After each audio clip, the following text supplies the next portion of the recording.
We got a chicken out this morning. This one loves to get out. Hey, buddy. Yeah, like he wants to go in. She. Yes, she wants to go in, correct. Go on now.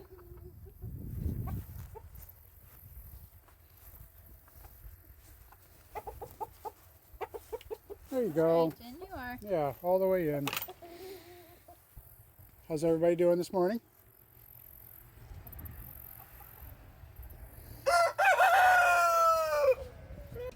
What's up, y'all? I was messing around with some time-lapse settings on my camera equipment this last weekend with mixed results. So you'll see a little bit of that as we go along here.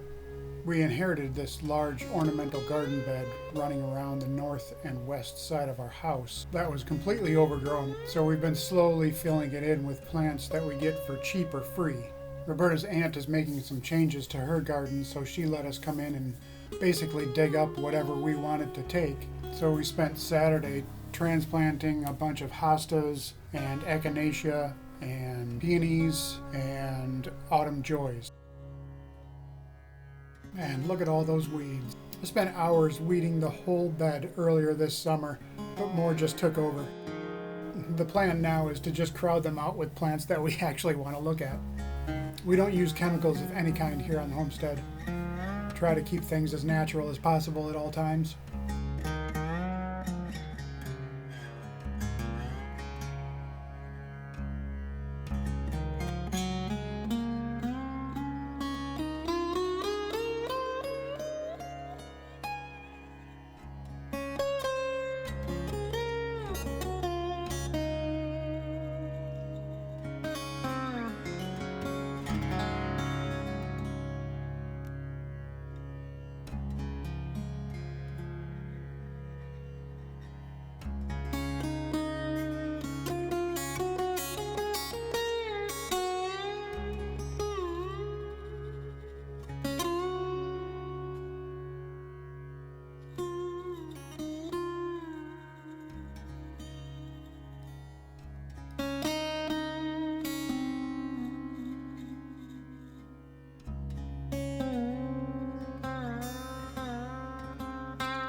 So these are a bunch of raspberry bushes we got from Roberta's other aunt. It was getting the end of the day and we were tired, so we just stuck them in the ground and we'll just see what they do. Got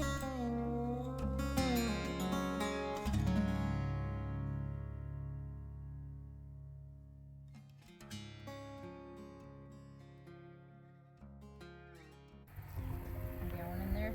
Harvesting some carrots today.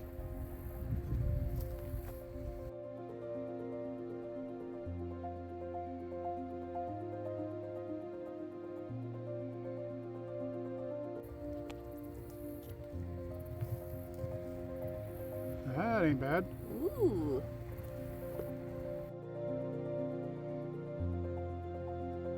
Oh God, we got a big one.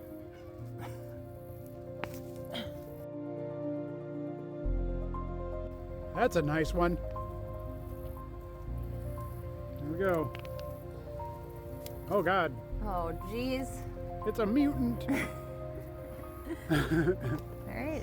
All right, So, successful. All right, get some celery here.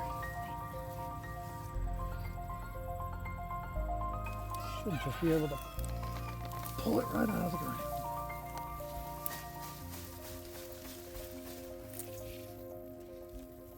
Take care of that in post-processing.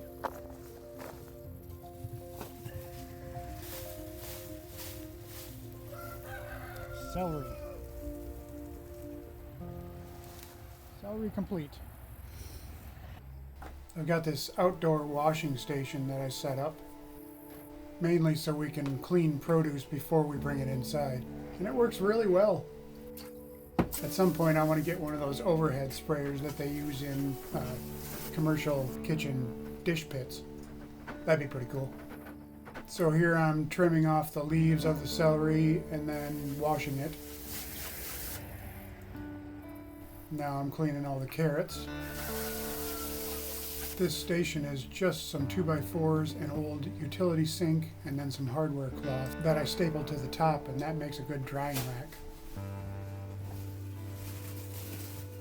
Here's something I learned from the channel More Than Farmers. They store their carrots in these plastic bags and wrap them up and put them in the fridge. She says they can store up to 9 months if done right. So I'm doing a little test here to see if it works for us.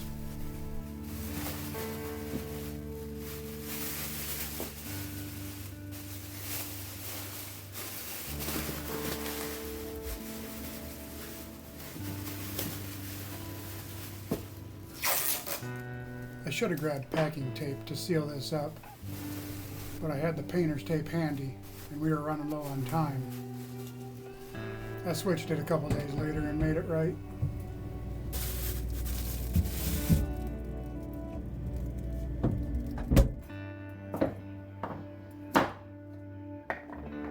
I'm slicing up the carrots and celery because we store them in bags and then freeze them. That just makes it easier because I can thaw them out and just throw them right into the dish that I'm making.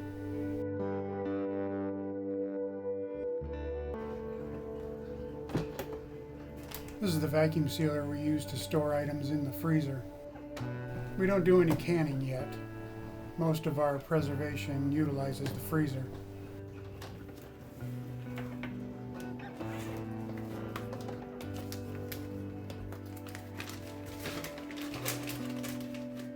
Here I'm portioning these out into 2-cup batches. These carrots and celery will most likely be used in soups. Let's do it. 2 cups, sorry.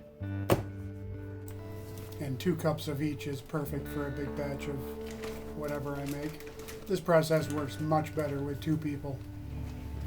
And it's really nice that we can do this stuff together. Oh, we're good.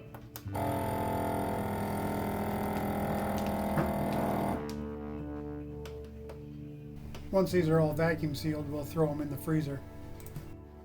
Then when I know I'm going to need it, I'll just pull it out of the freezer the day before and stick it in the fridge to thaw. I'll probably be making some chili pretty soon, and I use both carrots and celery in that, so look forward to that video. We ended up getting just over 5 pounds of carrots and just under 2.5 pounds of celery. That's all for now. Hope you enjoyed this one. See you next time.